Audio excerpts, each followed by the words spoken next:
Voilà, on dit quoi, my loves? On dit quoi? J'espère que vous allez bien. Vraiment, je suis en train de faire... Si vous voyez ce que je suis en train de faire, ça va pas du tout. J'essaye d'hydrater mes mains et j'ai sorti 3 tonnes de crème. Bon. C'est juste histoire de ne pas vous choquer avec la grisaille de mes mains. Tu vois ou pas? J'espère que vous allez bien. Je suis ravie de vous retrouver pour une nouvelle vidéo. Aujourd'hui, comme vous l'avez vu dans le titre de la vidéo, on va parler des points pour lesquels vos cheveux ne poussent pas ou pour lesquels vous avez l'impression que vos cheveux ne poussent pas ou ont arrêté de pousser. Pour toutes les personnes qui ne me connaîtraient pas, je suis Vanessa, je suis votre coach capillaire, je suis votre entraîneur capillaire. Je vous apprends ou réapprends à découvrir la beauté de vos cheveux naturels, à prendre soin de vos cheveux, de votre beauté, aussi bien intérieure qu'extérieure. Sur ma chaîne, on parle de cheveux, mais pas que. Je vous amène dans mes aventures, je vous emmène dans mon univers. N'hésitez surtout pas à vous abonner si ce n'est pas encore fait. Pour toutes les personnes qui viennent, qui reviennent, qui reviennent, qui regardent et qui ne s'abonnent pas. Pourquoi tu fais ça? Non, on va parler rapidement. Pourquoi? Abonne-toi. Abonne-toi, c'est gratuit. Si vous êtes actuellement en recherche de conseils capillaires plus approfondis, plus poussés, parce que vous avez tout testé sur internet, vous avez testé toutes les vidéos YouTube de vos influenceuses préférées et que vous ne trouvez pas ce qui doit fonctionner pour vous, ce qui va faire en sorte que vos cheveux poussent, n'hésitez surtout pas à vous rendre dans la barre d'infos pour booker un coaching avec moi afin que je vous accompagne pour pouvoir comprendre comment faire pousser vos cheveux. Petit round de dédicaces comme d'habitude. Gros bisous et grosses dédicaces à Francine aka Ma Patch. Gros bisous et grosses dédicaces aussi à Claudine Guirineza Lady Z. Enfin, gros bisous à Yebe Diouf. On est ensemble. L'une des premières raisons pour lesquelles tu peux avoir l'impression que tes cheveux ne poussent pas, c'est tout simplement à cause du shrinkage. J'en ai fait une vidéo dédiée, je t'invite vraiment à te rendre là, à cliquer sur le petit i pour avoir toutes les explications, les tenants et les aboutissants. Mais le shrinkage, qui est le rétrécissement du cheveu, est une cause pour laquelle tu peux avoir l'impression que tes cheveux ne poussent pas. C'est-à-dire que, par exemple, tu peux avoir les cheveux qui sont à cette longueur-là, une fois qu'ils sont dans leur état naturel, mais quand tu les étires, ils sont beaucoup plus longs que ce que tu as l'impression. Donc le shrinkage peut te donner une impression de cheveux qui ne poussent pas, pour autant ton cheveu pousse. Ne te laisse surtout pas abattre par le rétrécissement. Dans cette vidéo, j'ai donné les astuces pour lutter contre le shrinkage. Donc mets cette vidéo-là sur pause, va regarder la vidéo si c'est quelque chose que tu expérimentes, dont tu souffres ou tout simplement qui ne te met pas à l'aise. N'hésite surtout pas à regarder cette vidéo-là. Une deuxième cause, ce sont les pauvres habitudes capillaires. Vraiment,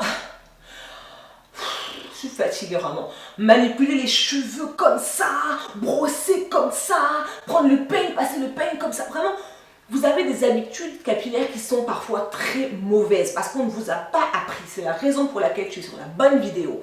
Les pauvres habitudes capillaires, c'est par exemple brosser ses cheveux trop fort, peigner ses cheveux trop fort, entendre la casse mais pour autant continuer, ne pas dormir avec une thé en satin ou un bonnet en satin tout simplement pour protéger tes cheveux du frottement la nuit, ne pas faire de masque capillaire. Les gens qui ne font pas de masque capillaire en 2022, sortez de ma classe, tu sors, on est en 2022, si tu veux avoir des cheveux en bonne santé, tu dois faire des soins. Ça, ce sont des pauvres habitudes capillaires qui vous font souffrir et qui font que vous avez l'impression que vos cheveux ne poussent pas ou alors que vos cheveux ne poussent vraiment pas. Ensuite, on va parler de ce qu'on appelle le cycle de la pousse, le cycle capillaire. Je vous l'ai expliqué dans plusieurs vidéos déjà précédemment, j'en parle aussi en détail dans ma masterclass Booster la pousse. La pousse de nos cheveux obéit à un cycle, d'accord? C'est-à-dire qu'on a une phase qui s'appelle la phase anagène, qui est la phase de pousse active de nos cheveux.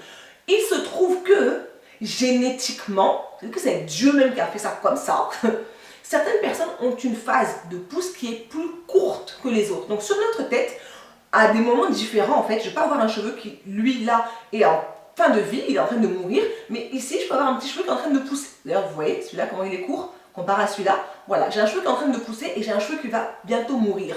Ça, c'est normal. En fonction de nos gènes, de notre génétique, on peut avoir une phase de pousse qui est plus courte.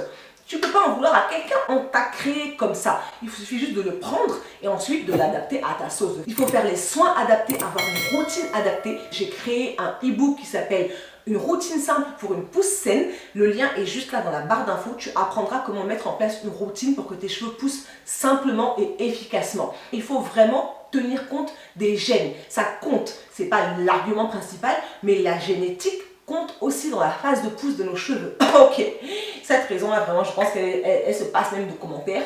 Les cheveux secs et cassant, qui manque d'élasticité, qui manque d'hydratation, qui manque vraiment de l'air, de l'air. Pour moi, l'air du cheveu, c'est l'eau, ok? Un cheveu qui se casse, un cheveu qui est sec, un cheveu qui est abîmé n'aura pas la même durée de vie qu'un cheveu qui est sain, qui est élastique, qui est bien hydraté. Donc, si ton cheveu manque d'hydratation, forcément, il va se casser et tu auras l'impression que tes cheveux ne poussent jamais. Tu ne les hydrates pas, tu ne leur donnes pas de soins, tu ne les nourris pas. Normal qu'ils se cassent et que tu aies l'impression de toujours stagner à la même longueur. C'est tout à fait normal. Il faut impérativement avoir un cheveu qui est bien hydraté, qui est bien nourri pour pouvoir avoir des cheveux qui sont en bonne santé et de facto longs. Bon, maintenant je vais m'attaquer en détail. Vraiment, I'm coming for you. Ceux qui mangent mal, là, on n'a qu'à se dire la vérité. Tout ce que tu mets dans ton corps, ça se voit à l'extérieur. Cette histoire de faire de l'exercice, manger bien, boire beaucoup d'eau, je suis désolée, on ne peut pas faire l'impasse, d'accord? On va avoir des cheveux sains. Il faut manger des choses qui vont donner des protéines de l'intérieur. Il faut manger des choses qui vont fortifier nos cheveux de l'intérieur. Du poisson, de la viande, des œufs. Si vous êtes vegan, du tofu, des pois chiches, il y a plein de trucs, des lentilles, il y a plein de trucs qui peuvent vous donner du fer, de la force, de la nutrition pour que de l'intérieur, vous fortifiez, vous nourrissiez vos cheveux. Tu ne fais pas d'exercice physique. Tu manges des pizzas tous les soirs, tu ne bois pas d'eau, tu bois le coca. Tu te plains d'avoir de l'acné, des boutons tout le temps sur le visage et des cheveux qui sont en pauvre état. C'est parce qu'il y a un minimum syndical à faire. Ok? Donc, essayez un minimum tant que faire se peut. Si vous vous dites par exemple, ben moi j'ai pas de temps toute la journée, mais je me donne un repas par jour dans lequel je vais vraiment faire attention, c'est par exemple le petit déjeuner ou le repas du soir, c'est vraiment mon repas où je prends le maximum de légumes, de protéines, etc. Faites un effort dans votre journée, décidez de faire un effort pour votre organisme. Vraiment, vous allez peut-être même vivre plus longtemps, tu sais pas, tu sais pas. Ok, une autre des causes pour lesquelles vos cheveux peuvent ne pas pousser, et ça, c'est vraiment très difficile à identifier, ce sont des problèmes de santé sous-jacents. Vous pouvez ne pas être au courant que vous avez par exemple de la tension, ou de l'hyperthyroïdie, ou des problèmes de cholestérol, ou des problèmes d'anémie. L'anémie vraiment... L'anémie est l'anémie de nos cheveux. Ça, c'est clair et net. Donc, les problèmes de santé sous-jacents, il faut y faire face. Il faut aller faire un bilan une fois par an, au moins une fois par an, pour voir si votre corps va bien de l'intérieur. Ça revient au point d'avant. Si tu nourris bien ton corps, normalement, il n'y a pas de problème de santé sous-jacent. Après, ça peut être génétique, ça peut être dans la famille, vous avez de l'hypertension, de l'hypotension, etc. Mais les problèmes de santé, parfois, on ne les voit pas, on ne les connaît pas. Mais si tu vas faire un bilan, au moins le médecin pourra te dire, attention, il y a ça, ça, ça, auquel il faut faire attention. Il pourra te conseiller des compléments alimentaires, ou il pourra te conseiller des comprimés, etc.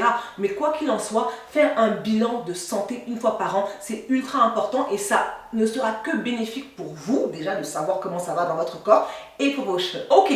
Une autre cause, il est peut-être temps de couper ses pointes. Parce que bien souvent, il y a des gens qui disent plus tu vas couper tes cheveux et plus vite ils vont pousser. C'est faux. C'est archi faux. C'est pas du tout ça. Ça ne fonctionne pas comme ça. Tu coupes une matière morte. Le cheveu est une matière morte, ok? Je vous le dis tout le temps. Le cheveu est une matière morte. Tu coupes une matière qui est morte ici. Comment ça va pousser plus rapidement ici? C'est pas du tout logique. En revanche, quand tu coupes une pointe qui est abîmée, ça va éviter que, imaginons qu'on parle des pointes fourchues classiques, d'accord? Tu coupes une pointe qui est fourchue, ça va éviter que la fourche ne remonte tout le long de ton cheveu et que le cheveu finisse par se casser. Ça, c'est vrai. Couper les pointes permet de garder des cheveux plus sains. Ça ne va pas accélérer la pousse de tes cheveux parce qu'encore une fois, la pousse se situe au niveau du cuir chevelu, mais couper tes pointes régulièrement permettra d'avoir un cheveu qui est sain dans sa longueur. Et enfin, dernière raison pour laquelle tes cheveux ne poussent pas, c'est peut-être parce que tu te sers des mauvais outils. Clairement, je suis l'exemple même. Je vous ai fait une vidéo que je vais vous remettre juste ici, où je vous ai fait un comparatif entre deux brosses. La brosse Denman et la Tangle Teezer. J'ai utilisé la Denman de mes cheveux défrisés jusqu'à peut-être mes 3-4 ans de naturel, d'accord? Je m'en suis servi sur mes cheveux défrisés, elle fonctionnait très bien, ça glissait. Quand je suis passée au naturel, j'ai gardé la même brosse en me disant c'est bon, elle a toujours fonctionné, il n'y a pas de ras. Mais mes cheveux naturels ne sont pas les mêmes que mes cheveux défrisés. La Denman, il faut que vous alliez regarder la vidéo. Vous allez voir ce que j'ai perdu en utilisant l'une et ce que j'ai perdu en utilisant l'autre. En analysant mon process mon outil, je me suis rendu compte que je défavorisais la pousse de mes cheveux, la croissance de mes cheveux, la santé de mes cheveux. Donc parfois, vous n'utilisez pas les bons outils. Vous utilisez des élastiques qui comportent encore la partie en métal. On est en 2022, arrête ça, tu arrêtes. 2022, tu m'arrêtes ça tout de suite. On a créé des élastiques sans métal, on a créé des élastiques en satin, des chouchous en soie. Procure-toi des accessoires qui vont faciliter le travail de tes cheveux, qui ne vont pas agresser tes cheveux. Vous utilisez des plaques lissantes qui sont toutes sales, on voit du gras sur vos plaques lissantes, c'est dégueulasse. Clairement, tu mets ça sur tes cheveux, tu remets du gras et des microbes et des bactéries sur tes cheveux que tu viens de laver, de nettoyer, de soigner. Donc, pensez aussi à tous les outils qui sont autour. Les peignes, on n'en parle même pas des peignes. Vous lavez vos peignes combien de fois? Vous lavez vos peignes combien de fois par mois? Dites-le moi dans les commentaires, je veux la vérité. Parce que moi, je vais vous dire dans quelques secondes, je m'apprête à vous dire combien de fois par mois je lave mes peignes. Mes peignes avec lesquels je me sers pour démêler mes cheveux et les cheveux de ma fille.